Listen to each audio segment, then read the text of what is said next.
মামি, মামি। রোহন, ভালো আছো মধু? হ্যাঁ মামি, ভালো আছি। হ্যালো মামি। বাড়ির সবাই ভালো আছে তো? হ্যাঁ সবাই ভালো আছে। মামা কোথায় গেছে? তুমি আসবে শুনে তোমার বাবা বাজারের দিকে গেছে। চাও মধু, ঘরে উঠে বসো। কি রে, তুই তো অনেক বড় হয়ে গেছিস। তুই আবার ছোট আছিস নাকি? ভালো আছি। হ্যাঁ, তুই? আরে আমি তো সবসময় ভালো থাকি রে। তুই ডিম খেতে ভালোবাসিস, তাই তোর জন্য 4টা ডিম নিয়ে আসলাম। আমি ডিম খেতে ভালোবাসি, তোকে কে বললো? তুই ডিম খেতে ভালোবাসিস আর আমি জানবো না? রোহন, এখন কদিন থাকছো তো? না মামি, বিকালে চলে যাবো। না না, তোমার এখন যাওয়া হবে না। কালকে শাড়িকে দেখতে আসবে। তোমার মাকে ফোন করে বলে দাও কালকে যেন সকাল সকাল চলে আসে। ঠিক আছে মামি। ছেলের তো মেয়ে পছন্দ আর আপনাদের ছেলে পছন্দ, তাহলে বিয়ের দিনখান ঠিক করে ফেলা হোক নাকি? হ্যাঁ হ্যাঁ। ঘটক মশাই, এটা একটু তাড়াতাড়ি করেন। বাবা আবার এই মাসের মধ্যেই লন্ডনে চলে যাবে। দুদিন পরে একটা ভালো দিন আছে। দুদিন? আমার তো একটাই মেয়ে, বিটা একটু ধুমধাম করে দেওয়ার ইচ্ছে ছিল। ও অসুবিধা নাই, মাঝখানে তো 2টো দিন আছে, ম্যানেজ হয়ে যাবে। কি রে, একা একা বসে কি করছিস? কি রে সাথী, পাচ্ছি কেনে?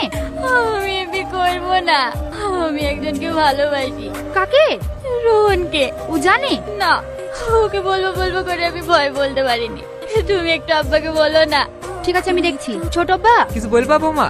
সাথীর জন্য যে শাড়িটা আনেননি, ওই শাড়িটা সাথীর পছন্দ না, তাই বলছিল চেঞ্জ করার জন্য। ঠিক আছে, আমি রোহনকে পাঠিয়ে দিচ্ছি। সঙ্গে সাথীকেও পাঠিয়ে দিয়ে একবারে পছন্দ করে নিয়ে আসবে। ঠিক আছে। কি রে, যে সারাক্ষণ বকর বকর করে হঠাৎ সে আর চুপ হয়ে বসি?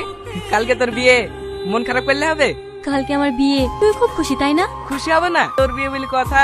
রোহন, তুই কি কিচ্ছু বুঝতে পারিসনি? কি বুঝবো? কিছু না, সামনে তাকা। এই শাড়িটা দেখুন, এটা আমাদের দোকানের সব থেকে দামি শাড়ি।